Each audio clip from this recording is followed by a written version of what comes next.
selamat datang di Bernard Simamura Tutorial, menyajikan berbagai macam video materi hukum. Selamat menyaksikan. Mata kuliah Hukum Administrasi Negara. Topik 37 dari 60 topik. Perbuatan melawan hukum yang dilakukan pemerintah. Dalam praktik, negara sebagai penyelenggara pemerintahan acap kali berhadapan dengan kondisi darurat yang mengharuskan negara melakukan tindakan-tindakan yang pada akhirnya merugikan masyarakat. Bahkan, pada saat tertentu, negara terpaksa harus mengganggu hak-hak privat yang dimiliki warganya demi kepentingan yang lebih luas. Namun, juga harus diakui bahwa pelanggaran hak tersebut sebenarnya kurang atau tidak berkaitan dengan kepentingan umum. Fungsi yuridis dari tindakan negara atau pemerintah, yang masuk dalam wilayah kehidupan hukum privat warganya, secara garis besar dapat dikelompokkan dalam 3 jenis tugas utama pemerintahan. 1. Regeling, membuat peraturan. 2. Materi ledat, melakukan perbuatan material. 3. Base-checking, membuat keputusan-keputusan. Tugas yang demikian besar dan luas serta diikuti dengan kewenangan yang luas juga sangat mungkin menempatkan negara berbenturan dengan hak-hak privat warganya. Hal tersebut dapat timbul mengingat antara negara dan warganya sangat mungkin terjadi. 1. Perbenturan atau pertentangan kepentingan. 2. Terjadinya perbuatan melanggar hukum salah satu pihak. 3. Konsekuensi fungsi negara itu sendiri. Dalam lapangan hukum perdata, negara mempunyai kedudukan yang khusus sebagai subjek hukum. Tidak hanya sebagai subjek hukum dalam bidang hukum publik, tetapi juga dalam lapangan hukum perdata. Adanya 2 fungsi yang dimiliki oleh negara tersebut berakibat kedudukan negara secara logis dapat memiliki fungsi-fungsi yang secara alamiah terkandung hak dan kepentingan publik ataupun bisnis. Masyarakat sebagai subjek hukum tentu juga memiliki hak dan kepentingan yang akan diperjuangkannya. Terdapat kondisi saat negara sebagai subjek hukum publik dan subjek hukum perdata, sedangkan di sisi lain terdapat masyarakat yang juga merupakan subjek hukum perdata. Hal tersebut sangat mungkin terjadi satu titik perjumpaan antara kepentingan negara dan kepentingan publik. Hal ini sangat mungkin menimbulkan kerugian di kalangan individu. Terjadinya kerugian yang dilakukan oleh pemerintah tidak selalu harus merupakan tindakan atau perbuatan yang bersifat melawan hukum. Kerugian masyarakat bisa saja terjadi akibat tindakan negara yang bersifat tidak melawan hukum. Tindakan hukum negara yang tidak melawan hukum, tetapi merugikan warganya dapat dicontohkan sebagai berikut. Dalam hal negara berupaya menjaga ketersediaan bahan pangan bagi masyarakat, negara dalam fungsinya sebagai Besturzog melaksanakan pembelian hasil panen berupa gabuh secara besar-besaran dari petani. Dengan kemampuan keuangan yang begitu besar, negara mengontrol harga gabuh tersebut. Bagi petani, kondisi ini dapat dianggap menguntungkan, yaitu ketika harga beras jatuh, tetapi juga dapat merugikannya ketika sesungguhnya harga gabuh sedang naik. Tujuan mulia dari negara yang berusaha menstabilkan harga beras di pasaran serta upaya untuk mengangkat kehidupan petani tentu saja bertolak belakang dengan keadaan para pebisnis beras. Sebagai pelaku ekonomi praktis, tentunya pebisnis selalu berusaha melakukan pembelian gabuh dari petani, kalau bisa dengan harga serendah mungkin, kemudian secepatnya menjual kembali ke pasaran dengan harga setinggi-tingginya agar mendapatkan keuntungan sebesar-besarnya. Pada kondisi seperti inilah, muncul pertentangan antara kebijakan pemerintah yang mengontrol perdagangan beras dengan tujuan ketersediaan dan keterjangkauan nilai beli beras, tetapi pada sisi yang lain bertemu dengan kepentingan pebisnis beras yang lebih menekankan kepentingan pribadinya saja. Mengingat sistem pertanggungjawabannya juga berbeda antara sebagai subjek hukum dalam lapangan publik dan dalam lapangan hukum perdata, sangat penting untuk dipikirkan kapan pemerintah atau negara, dalam kedudukan sebagai subjek hukum perdata, serta kapan negara dalam kedudukan sebagai subjek hukum publik. Kehidupan sehari-hari administrasi pemerintahan sangat sulit membedakan kapan negara atau pemerintah dalam kedudukannya sebagai subjek hukum perdata serta kapan dalam kedudukannya sebagai subjek hukum publik. Hal ini mengingat perbuatan pemerintah selalu muncul dalam banyak segi. Algemene Bepalingan van Administrate, Recht, Abar, sebagaimana dikutip oleh Ridwan, memberikan kriteria sebagai berikut.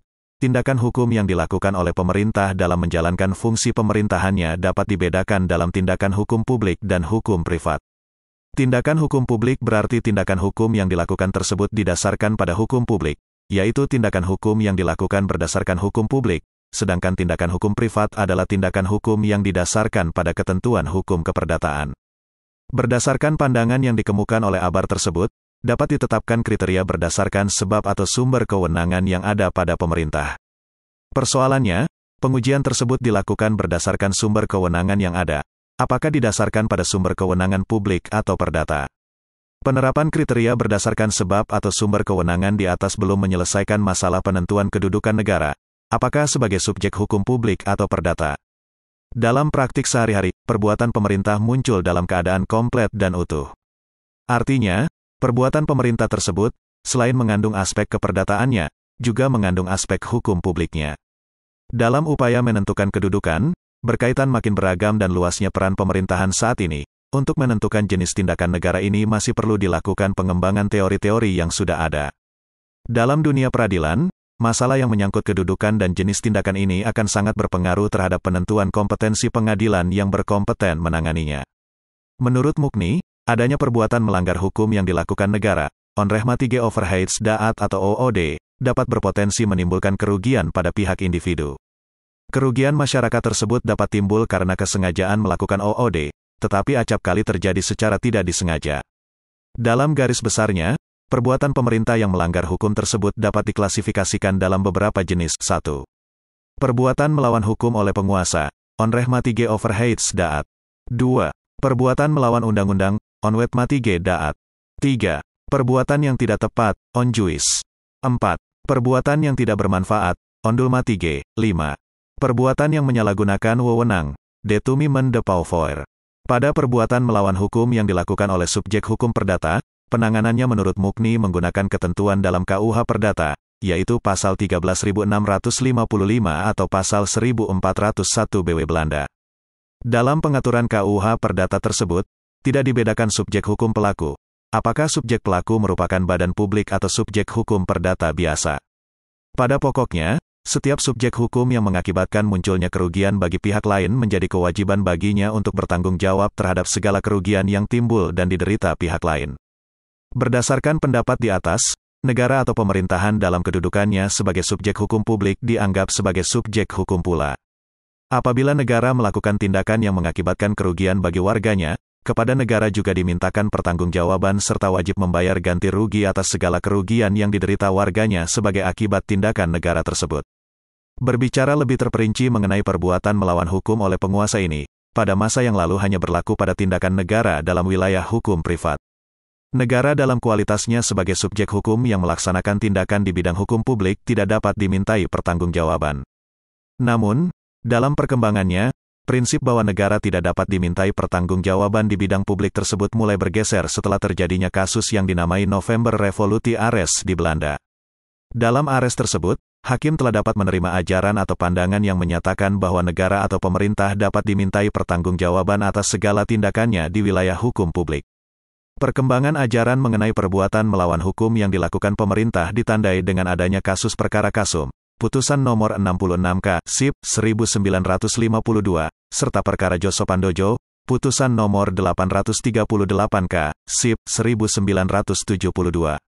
Mahkamah Agung RI dalam dua putusan tersebut telah memberikan ukuran saat suatu tindakan negara yang direpresentasikan pemerintah memenuhi ukuran sudah melakukan pelanggaran atau melanggar hukum. Hal tersebut dinyatakan kembali dalam Surat Edaran Mahkamah Agung Nomor Ma. Pem. 0159/77 tanggal 25 Februari tahun 1977 serta melalui Lokakarya Pembangunan Hukum melalui Peradilan di Lembang, Bandung, pada tanggal 30 Mei sampai dengan tanggal 1 Juni tahun 1977.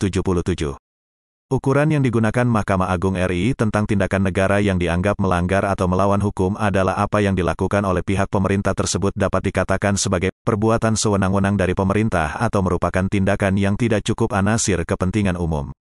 Ukuran yang dipakai oleh Mahkamah Agung RI di atas, dalam hal mengukur saat terjadinya perbuatan melawan hukum oleh penguasa, menurut Philippus Hajon, justru membuat bingung.